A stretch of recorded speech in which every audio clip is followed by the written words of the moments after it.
And ito guys, this is abundance of money. Kaperahan ito. Ayan, no?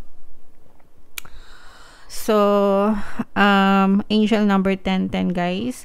Check nyo yung ibig sabihin yan. Baka may additional na mensahe sa inyo yung inyong mga anghel gabay.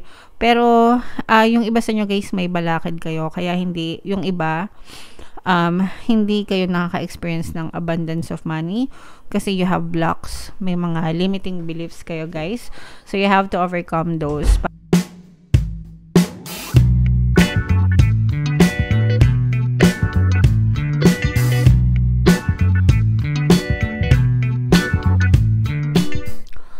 Hello guys, hello Taurus. Welcome back to Pinoy Pixie Tarot. Ang pamagat ng episode natin for tonight is full moon kapalaran para ngayong June to July para sa Taurus, Sun, Moon, Rising, Sign, and Venus. General reading lang guys. Pwede mag-resonate, pwedeng hindi. Combination ng positive and negative energy.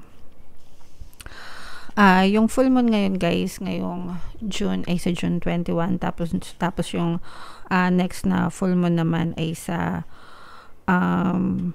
July 21. So ang reading na to mga kapiksi ay para sa period na yan. Tapos yung pangalan ng ating full moon ngayong June ay strawberry moon mga kapiksi. So unahin natin tong card na to guys. Tingnan natin yung message para sa inyo. So we have the energy is gaining momentum. Ibig sabihin nito guys, naghahakot ng energy, no? Energy. Yung energy nag-gain ng momentum. So ituloy-tuloy nyo lang. Ibig sabihin nito guys, everything is always working out in your favor. Gaining momentum, parang pwedeng nakaka-experience kayo ng mga bridge of incidents, mini manifestations, okay? Para dun sa mga kung ano yung fino-focus mo ng energy mo, kung ano yung fino-focus mo ng attention mo, little by little, nakakita kayo ng movement surrounding that. And until eventually, makita nyo yung 100% full manifestation ng inyong desire. So, tuloy-tuloy lang mga kapiksi. So, let's say for example lang, tumataya kayo sa loto, gusto nyo maging jackpot winner. Syempre, sometimes hindi naman yan agad-agad na mananalo agad kayo ng jackpot, diba? Minsan, nananalo kayo mga 2 numbers, mga 3 numbers, diba? Mga baliktaya, ganyan. So, yun yung sinasabi natin na gaining momentum, mga kapiksi, hanggang sa eventually, mahit nyo rin yung jackpot, no? So, ganun yung ibig sabihin. Guys, so the more na tumataya kayo and the more na sinasabi nyo, I'm winning, I'm always winning, diba? The universe will give you evidences na nandun ka sa right path na yun, okay? So example lang yan guys, marami pang pwedeng example. Attune to the moon guys, I know I'm headed in the right direction, okay? Comment nyo na rin sa baba guys, kabisaduhin nyo, I know I'm headed in the right direction. Papunta ka sa tamang direction ng buhay mo, ginaguide ka ng universe, ng mga spirit guides nyo, hindi kayo pinapabayaan para mapunta kayo dun sa tamang direction nyo sa buhay, mga kapiksi, so that you can live a meaningful life guys, okay? The situation is full of potential.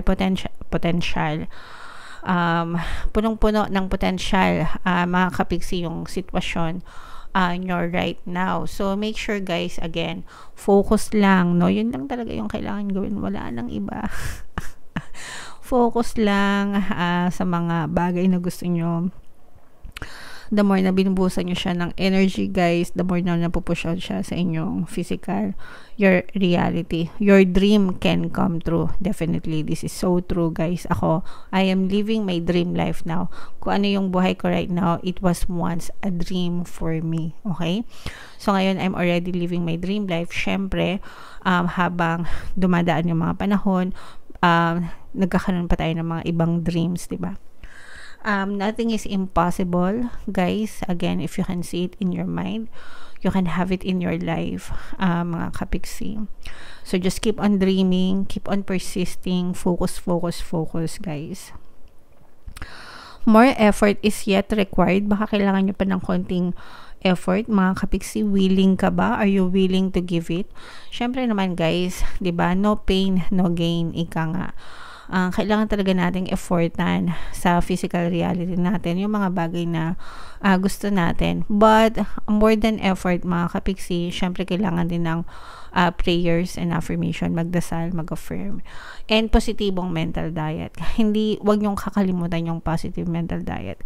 Kasi most of you, dasal ng dasal, sipag ng sipag, kilos, no? Pero yung mindset na iwan sa pagkanega, ang napupush out sa reality nyo, yung mindset nyo, yung perception nyo, yung belief system nyo. So, kung negative yung mindset nyo, syempre, negative din yung resulta ng ginagawa nyo. So, baliwala yung sinasayang nyo yung pagdadasal nyo, sinasayang nyo yung kasipagan nyo, kung sandamakmak na kanegahan naman yung ina-entertain nyo sa utak nyo, okay? So, wag niyong kakalimutan guys, yung pagkakaroon ng positibong mental diet. Okay? Review your goals and ensure you're committed. You're still committed. July na, mga kapiksi. June, July na. So, patapos na yung second quarter. Patapos na yung first half ng 2024. May na-achieve na ba kayo sa mga goals nyo? Kung wala pa, i-assess nyo, di ba, kung bakit, kung parehas pa rin ba yung goals nyo, kung may nagbago ba, kung hindi pa gumagana yung mga strategy nyo, di ba? So, it's time to adjust, no? I-adjust nyo yung mga plano nyo, mga kapiksi. Alright? Okay. So, comment down below, Taurus, if feeling nyo naka-resonate kayo dyan sa mga messages na yan. Tingnan natin yung ganap sa inyo ngayong full moon. Shuffle ko to guys. Habang sinashuffle ko to, panoorin nyo muna yung video natin regarding sa ating paano mag-manifest ng abundance video course. Kapiksi, sawa ka na ba sa mga struggles at hirap sa buhay mo? Masipag ka ba at masikap sa buhay ngunit hindi ka pa rin umaasenso? Ilang beses ka na bang nag-attempt mag-negosyo at mag-invest pero palagi ka pa rin nalulugi? Sa pagkakataon na ito ay maaaring may subconscious beliefs ka na nagiging balakid sa iyong pag-unlad at pagyaman. Introducing, paano mag-manifest ng abundance video course. Dito ay matututunan mo ma-overcome ang mga balakid mo para tuluyan ka ng umunlad, umasenso, sumagana, maging matagumpay, successful at maswerte sa iyong kabuhayan, pera, trabaho, negosyo sa labi at kaperahan ng bonggang-bongga.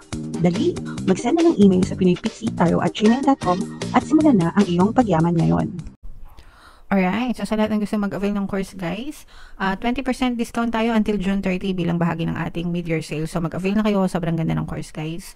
Meron din tayong bagong course, paano mawala ang third party at magkaroon ng harmonious na relationship para sa mga kapiksi natin na nagdudusa dahil sa third party sa relationship nila. 30% discount guys until June 30, avail nyo na, sobrang ganda mga kapiksi. So, Taurus guys, kayo ay na-represent ng Queen of Pentacles sa ating spread. Ito yung ating full moon energy, mga kapiksi. This is both negative and positive guys. Meron kayong mga negative emotions na dala-dala sa dibdib nyo na nagpapabigat ng damdamin nyo, mga kapiksi. Ito'y dahil pa sa mga negative circumstances na na-experience nyo in the past, yung mga tampo, yung mga galit, yung mga anger, yung mga resentment, mga kapiksi, nagsisilbing balakid ito guys, no?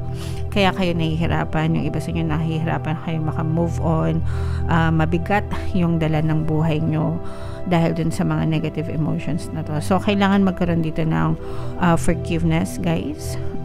Kailangan magkaroon ng closure. Paano yun kapiksi? Paano ko mapapatawad? Hindi naman nang hingi ng tawad. Paano kami magkakaroon ng closure kung wala naman kaming communication? That's already a closure. The fact na wala na kayong communication guys, if they do not want to communicate with you, that's already a closure. So, bakit mo papahihirapan yung sarili mo? Okay? Kung hindi nanghihingi ng sorry, use your imagination, mga kapiksi. Okay? Imagine mo na magkausap kayo. Kausap mo sila. Imagine them asking for forgiveness. Imagine you giving your forgiveness to them. Pero kailangan maputol kasi sobrang bigat na nito sa inyo. Kayo yung nahihirapan. Sabi ko sa inyo guys, yung mga negative emotions, nagiging balakid yan sa pagkakaroon nyo ng masagana and harmonious na buhay in life, mga kapiksi. Alright? These are new beginnings for some of you. Yung iba sa inyo guys, parang nagre-research kayo, no? Nagre-research kayo ng mga bagong paraan in terms of investment, in terms of creativity, ganyan. Mga ideas na pwede nyong gawin para makadagdag sa inyong income, guys. Okay? So, research lang ng research, aral lang ng aral. Make sure na sinusubukan nyo din, diba? Test the waters, kumbaga. Testing nyo muna. Kapag okay, edi i-push nyo. Kapag hindi okay, hanap ng iba. Ganun lang kasimple. And mag-research din kayo dun sa, based dun sa mga stories ng ibang tao na nakatry, no? Kasi if nag-work sa kanila, pwede rin mag-work sa inyo. Kung kaya nila, kaya nyo rin. Okay? So, isa yun sa mga gustong-gusto kong statements, mga kapiksi, comment nyo na rin sa baba, guys. Kung kaya ng iba, kaya ko rin. Okay? Pero ito, guys, these are new beginnings. So, i-mind nyo yan sa comment section. Mind new beginnings, mind bagong simula, mind new opportunities. Yung iba sa inyo, guys, parang magbabakasyon, merong dito, energy ng travel, bakasyon, para makapagpahinga kayo. So, mag-chill-chill, mag-relax ng konti. Baka masyado nang mabigat yung mga pinagdadaanan nyo, mga kapiksi. Parang merong mag-o-offer sa inyo, guys. Parang makakatanggap kayo ng offer. Parang may mag-o-offer sa iyo na parang ipapirate kayo, lalo na kung magaling kayo, tapos may mga profile kayo, let's say for example, professional profile sa LinkedIn, sa Monster, hindi ko na alam kung saan ba yung iba, guys, sorry, matagal na akong absent sa mga ganon. May magpipirata sa inyo, parang aalokin kayo, uy, baka may opening kami dito, baka gusto mo mag-apply. Okay? And ito, guys, this is abundance of money. Kaperahan ito. Ayan, no? So, angel number 1010, guys. Check nyo yung ibig sabihin yan. Baka may additional na mensahe sa inyo. Yung inyong mga anghel gabay. Pero, yung iba sa inyo, guys, may balakid kayo. Kaya hindi, yung iba, hindi kayo nakaka-experience ng abundance of money kasi you have blocks, may mga limiting beliefs kayo, guys, so you have to overcome those para ma-experience nyo siya sa inyong physical reality, mga kapiksi. And kagaya nga ng sabi ko sa inyo, guys, new beginnings for some of you. Angel number 111, guys, check nyo yung ibig sabihin yan. Baka may additional na mensahe sa inyo yung mga anghel gabay nyo, but definitely these are new beginnings para sa inyo, Taurus. Okay? So, comment down below, guys, if feeling nyo naka-resonate kayo dyan. Sa mga readings na yan, yung mga magagandang energy. Ito, guys, sayang ito kasi this is abundance of money, pero dahil sa mga limiting beliefs nyo, hindi nyo siya na-experience. So, you have to overcome your blocks. And yung mga sinabi ko na negative emotions, balakid din siya sa inyo, mga kapiksi. So, kailangan nyo siyang i-overcome. Okay? Ito ay main menu na yan, guys. Mind, abundance of money, abundance of wealth, money come to me. Yan. Palagi nyo sabihin yan, guys, para talagang ma-invite nyo yung pera papasok sa buhay nyo. Okay? Alright. So, comment down below, guys, if feeling nyo naka-resonate kayo dyan. Ito yung ating mga pampaswerte subliminal, guys. Pakinggan nyo para makatulong sa inyo. And ito naman yung ating success stories ng paano mag-manifest ng abundance video course. Click here to subscribe, guys, and click here to join our membership program. Thank you for liking, sharing, and subscribing. See you again next time. I love you all, guys. Have a nice day. Bye-bye.